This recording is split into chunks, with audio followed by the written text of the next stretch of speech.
Hello students, welcome back to my YouTube channel.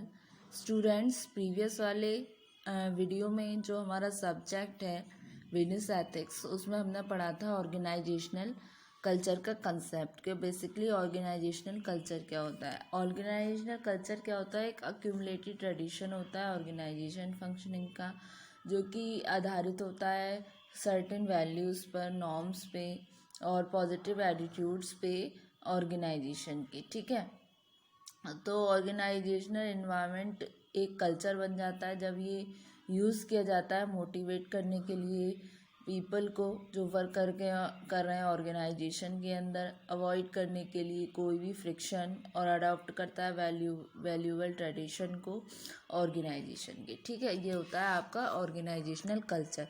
अब discuss करते हैं इसके एलिमेंट्स कौन कौन से होते हैं।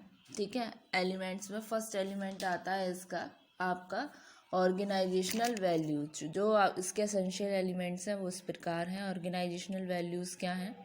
Values reflect what people feel is important.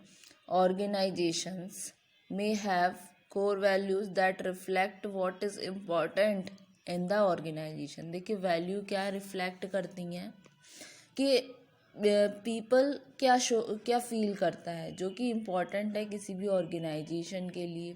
Organisation के कुछ कोर वैल्यूज़ होते हैं that reflect what is important in the organization, जो कि रिफ्लेक्ट करता है कि क्या इम्पॉर्टेंट है ऑर्गेनाइजेशन में। ठीक है, these values may be guiding principles of behaviour. ये वैल्यूज़ क्या हैं? ये गाइड करती हैं प्रिंसिपल ऑफ बिहेवियर को फॉर ऑल मेंबर्स, सभी मेंबर्स के लिए in the organization. The core values may be stated on the organization's website. जो कोर वैल्यूज़ होती हैं वो स्टेटेड होती हैं ऑर्गेनाइजेशन की वेबसाइट पर। ठीक है, फिर आता है ऑर्गेनाइजेशनल बिलीव्स। बिलीव्स क्या होता है? एक तरीके से पार्ट हैं ऑर्गेनाइजेशन के कल्चर के, जिसमें इंक्लूड होते हैं believes about the best ways to achieve certain goals such as increasing productivity and job motivation.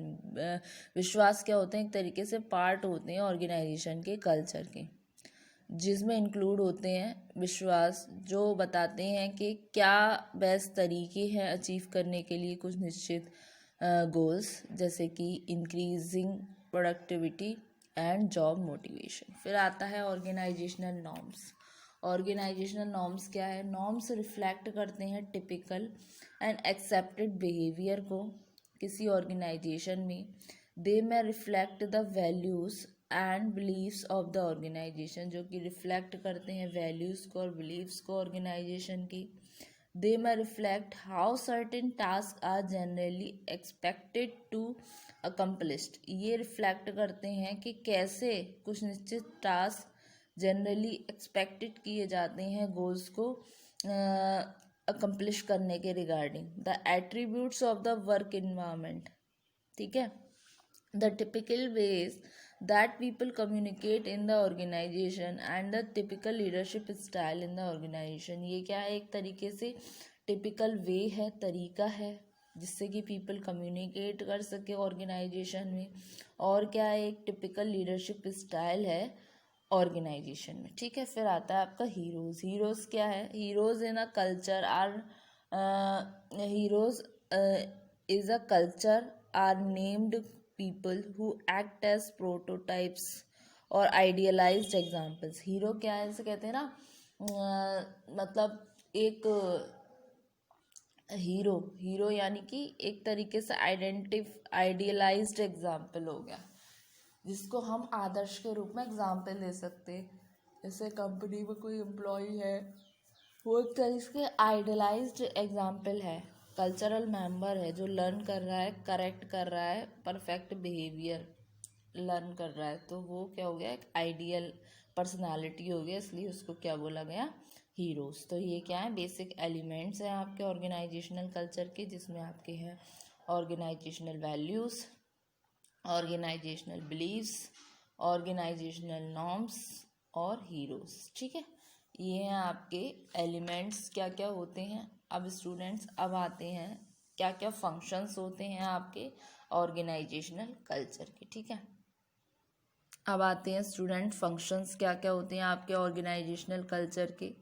कोई भी ऑर्गेनाइजेशनल कल्चर फुलफिल करती है 3 फंक्शंस को, जिसमें फर्स्ट आता है it gives members and organization identity, organizational identity. इसमें क्या हो गया, नॉर्म्स को शेयर करना, वैल्यूज़ एंड परसेप्शन देना पीपल को, एक सेंस ऑफ टुगेदरनेस जो कि हेल्प करता है प्रमोट करने में, a feeling of common purpose. तो कल्चर प्रोवाइड्स करता है शेयर्ड पैटर्न को, कॉग्निटिव पैटर्न्स को, अंडरस्टैंडिंग को अबाउट द वैल्यूज़ और बिलीफ जो कि हेल्ड बाय ऑर्गेनाइजेशन हो रहे हैं। ये इनेबल्स करता है ऑर्गेनाइजेशनल मेंबर्स में कि हाउ टू थिंक, किस तरीके से सोचा जाए और बिहेव किया जाए एज एक्सपेक्टेड ऑफ देम। ठीक है, फिर नेक्स्ट आता है इट फैसिलिटेट्स कलेक्टिव कमिटमेंट। ये क्या फैसिलिटेट करता है, कलेक्टिव कमिटमेंट को, जो कॉमन पर्पस होते हैं, जो ग्रो करते हैं आउट ऑफ शेयर्ड कल्चर और टेंड करते हैं एक एलिसिट स्ट्रॉन्ग कमिटमेंट। तो ये क्या फैसिलिटेट करता है, कलेक्टिव कमिटमेंट। फिर आता है it promotes system stability, encourage करके शेयर्ड सेंस ऑफ आइडेंटिटी को और कमिटमेंट को। कल्चर इनकरेज करता है लास्टिंग इंटीग्रेशन और कॉरपोरेशन, किसके बीच में, जो मेंबर्स वर्क कर रहे हैं ऑर्गेनाइजेशन के बीच में। और ये इन्हेंस करता है सोशल स्टेबिलिटी को, जिससे कि होल्ड करके ऑर्गेनाइजेशनल मेंबर्स को एक साथ और प्रोवाइड करके उनको एप्रोप्रिएट स्टैंडर्ड्स, जिससे कि मेंबर जो है ऑर्गेनाइजेशन के, जो एम्प्लॉयज़ हैं, वो एक साथ एकजुट खड़े हो सकें, स्टैंड कर सके ऑर्गेनाइजेशन के लिए। तो ये प्रमोट करता है सिस्टम स्टेबिलिटी। ठीक है, फिर आते हैं अपने types of organizational behaviour culture पर। फर्स्ट आता है मैकेनिस्ट एंड ऑर्गेनाइजेशनल कल्चर। जो मैकेनिस्ट ऑर्गेनाइजेशनल कल्चर है वो एग्जिबिट करता है वैल्यू ऑफ ब्यूरोक्रेसी को। ऑर्गेनाइजेशनल वर्क जो है कंसीव्ड होता है एक तरीके से सिस्टम ऑफ नैरो स्पेशलिज्म, और पीपल सोचते हैं अपने करियर के बारे में मेनली इस तरीके की स्पेशलिज्म में। अथॉरिटी क्या है, एक तरीके से थॉट है इसमें, flowing down from top of the organization down to the lower levels. ठीक है, तो ये हो गया आपका मैकेनिज्म। फिर आता है authoritarian and participative culture. Authoritative का क्या है, एक तरीके से ये लीडर कॉन्सेंट्रेटेड है, ये बेसिकली कॉन्सेंट्रेट कर रहा है लीडर पे, जिसके ऑर्डर को फॉलो करना पड़ रहा है उसके फॉलोअर्स को। तो ऑथोरिटेरियन हो गया, जिसमें कि ये क्या होता है, एक तरीके से क्लासरूम है टीचर सेंटर्ड जो क्लासरूम होता है वो होता है आपका ऑथोरिटेरियन। और पार्टिसिपेटिव कल्चर में जो स्टूडेंट सेंटर है, टीचर रिलेशनशिप जो निकल कर आ रही है टीचर स्टूडेंट की, तो वो हो गया पार्टिसिपेटिव कल्चर। यानी कि कोई क्वेश्चन पुटअप किए टीचर ने तो उसका रिप्लाई दिया स्टूडेंट ने, तो ये क्या है, पार्टिसिपेटिव कल्चर। इसी तरीके से ऑर्गेनाइजेशन में जो होती है, जिसमें मतलब जो आपका जो एम्प्लॉय सुपरवाइज़र होता है वो एम्प्लॉय के लिए कुछ इंस्ट्रक्शंस देता है, उसको एम्प्लॉय को फॉलो करने पड़ते हैं, उसकी बात माननी ही होती है। मतलब वो अगर नहीं मानेगा तो वो पनिश्ड होगा। ये एक तरीके से जिससे कि एग्जाम्पल सेट कर सके दूसरे लोगों के लिए, तो वो हो गया ऑथोरिटेरियन। पार्टिसिपेटिव कल्चर में होता है अपने व्यू के साथ अपने जो फॉलोअर्स हैं लीडर, उनके भी व्यूज़ लेता है। ठीक है, तो ये हो गया आपका ऑथोरिटेरियन एंड पार्टिसिपेटिव कल्चर। फिर आता है strong and weak culture. Strong culture में कोर वैल्यूज जो होती हैं ऑर्गेनाइजेशन की वो वाइड रूप में शेयर्ड होती हैं। ठीक है, और स्ट्रॉन्ग कल्चर जो एक सिग्निफिकेंट इन्फ्लुएंस होता है। ऑन द अदर हैंड जो आपका वीक कल्चर होता है वो कैरेक्टराइज्ड होता है आपके प्रेजेंस ऑफ सेवरल सब कल्चर से, जो शेयर करते हैं कुछ वैल्यूज़ ऑर्गेनाइजेशन में, बिहेवियरल नॉर्म्स जो कि एम्प्लॉयज़ के द्वारा होते हैं, एग्जिस्टेंस होती है फ्यू सेक्रेट ट्रेडिशन की। फिर आता है नेक्स्ट आपका स्ट्रॉन्ग एंड वीक कल्चर। फिर आता है आपका डोमिनेंट एंड सब कल्चर। डोमिनेंट कल्चर डिनोट्स करता है कोर वैल्यूज़ को जो कि शेयर्ड होती हैं by majority of the employees in the organization, जो कि मैक्रो कल्चर पर्सपेक्टिव है जो प्रेजेंट करती है ऑर्गेनाइजेशंस की पर्सनालिटी को। ठीक है। उसके अलावा सब कल्चर्स क्या हो गए, सब कल्चर डिनोट करते हैं एक यूनिट को, किसी डिपार्टमेंट्स को, किसी जोग्राफिक सेपरेशंस को। ये क्या है, एक तरीके से मिनी कल्चर्स हैं ऑर्गेनाइजेशन के अंदर ही, ठीक है। तो ये हो गया डोमिनेंट एंड सब कल्चर्स।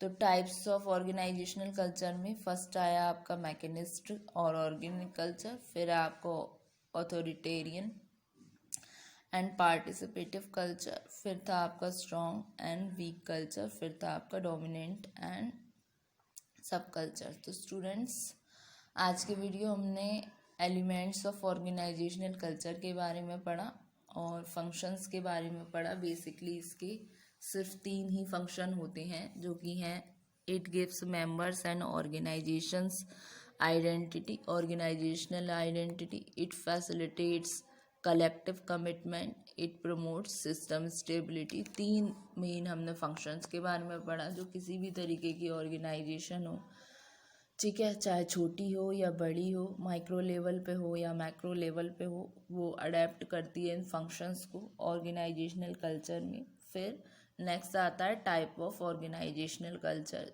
ठीक है। जो मेन टाइप्स होते हैं वो भी 4 होते हैं, एक तो मैकेनिस्ट और ऑर्गेनिक कल्चर, ऑथोरिटेरियन और participative culture, strong and weak cultures और डोमिनेंट एंड सब कल्चर्स। तो होप सो स्टूडेंट्स आपको ये लेक्चर समझ आया होगा। नेक्स्ट वाले वीडियो में हम इसी टॉपिक को भी फर्दर और डिस्कस करेंगे, ठीक है। तो ये टॉपिक चल रहा था आपकी ऑर्गेनाइजेशनल कल्चर।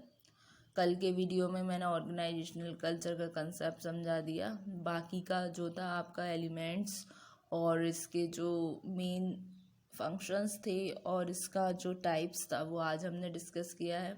नेक्स्ट वाले वीडियो में हम फर्दर टॉपिक को ही डिस्कस करेंगे। तो students, thank you very much.